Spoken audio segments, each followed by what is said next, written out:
धनासिया, इनसे बात करते हैं, इनसे पूछते हैं कि खुदा ने क्या इनकी ज़िंदगी में काम किया, और ये गवाही देने आई है खुदा ने क्या इनकी ज़िंदगी में काम किया। आए इनसे पूछते हैं कि खुदा ने क्या इनकी ज़िंदगी में काम किया, और ये गवाही दे रही है।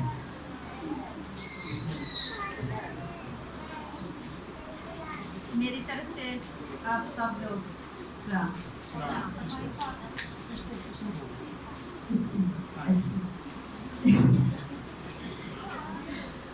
मेरी ख्वाहिश ये है कि हमारा घर बीत गया था। तो मेरे पापा और भाई ने हमने बहुत मुसीबतें उठाई, अपने पापा की मदद भी की, और मैंने वादा किया था, मेरा बड़ा भाई जो है ना घर नहीं आता था, भाभी भी नहीं आती थी। फिर हम लोगों ने बहुत सारी दुआएं की, तो हमारा भाई घर आएगा, बड़ा भाई तो छोटे आएंगे। मैंने गवाही को रोका, और छोटी भाभी हमारे घर से चली गई। वो नहीं आ रही तो बड़ी भाई भी धमकियां दे रही है। बड़ी भाभी वो कहती मैं भी जाऊंगी, अब नहीं इधर रहूंगी। तो मैं शुक्र अदा करती हूँ खुदावंद का, तो पासे जी का, इन्होंने हमारे लिए दुआ करते हैं, खुदावंद इन्हों को और ज़्यादा बरकत दे।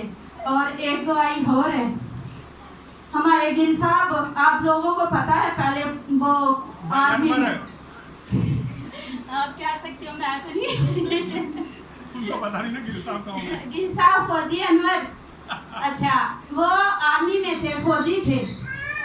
वो ना एक दिन हमारे घर इबादत थी, जब पास्टर जी गए, तो मैंने पास्टर जी को कहा, पास्टर जी मेरा ना ख्वाहिश है कि हमारे गिल साहब ना ये DH की जॉब करें। तो पारी साहब कहते हैं बाजी आपकी ख्वाहिश है, आप भी दुआ करो, हम भी करेंगे, खुदावंद जरूर देगा।